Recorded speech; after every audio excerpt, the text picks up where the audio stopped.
Hello, I'm Ryan Lee, Director of Quality Management for Pine Pass Long-Term Care Center. Our long-term care center is highly regarded by the families of the residents we care for, but there is always room for improvement. When determining which problem areas should be prioritized, we must consider both the values and mission of Pine Pass.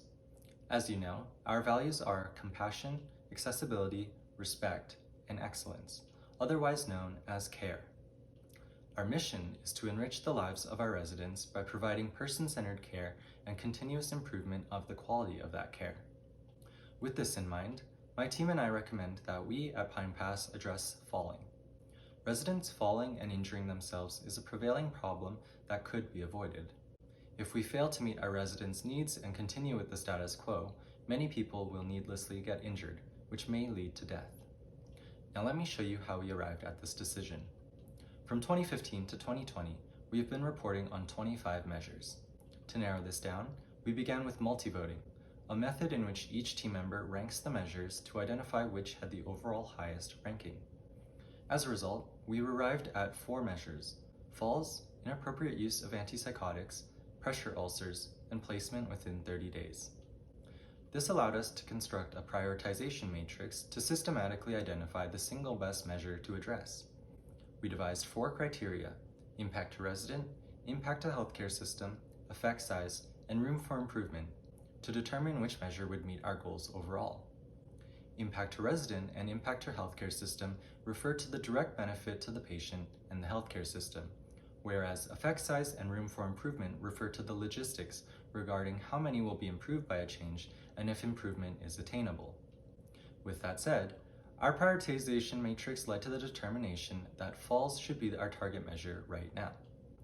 When looking at the 2019 SLR and 2021 family survey data, it is clear that falls is a major concern that not only aligns with our values, but also those of our residents and their families. According to the SLR data, 26% of entries pertain to falls. Most often, these falls occur as residents attempt to go to the washroom without assistance, or they do not receive assistance when requested. When family members were asked what their biggest concerns were, fear of physical injury was the most frequent. When asked what has gone well for their loved ones in our care, feeling safe from physical injury was the least frequent. This sentiment was echoed in other open-ended questions asking for general concerns and feedback on where we can improve. Family members actually had great ideas, including educating family members and residents on preventative measures and increasing physical activity to improve mobility.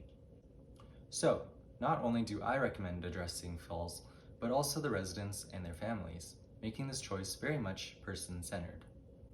Moreover, a quick scan of the grade literature indicates falls are on everyone's radar in terms of grading guidelines and research.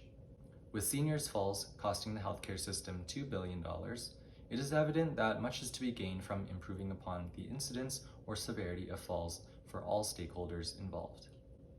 If the Executive Committee and Board of Directors approves moving forward with falls, I recommend proceeding by examining the data to explore the factors that contribute to falls and understand the causal relationship.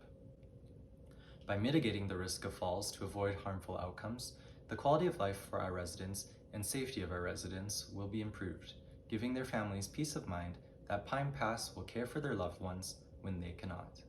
Thank you.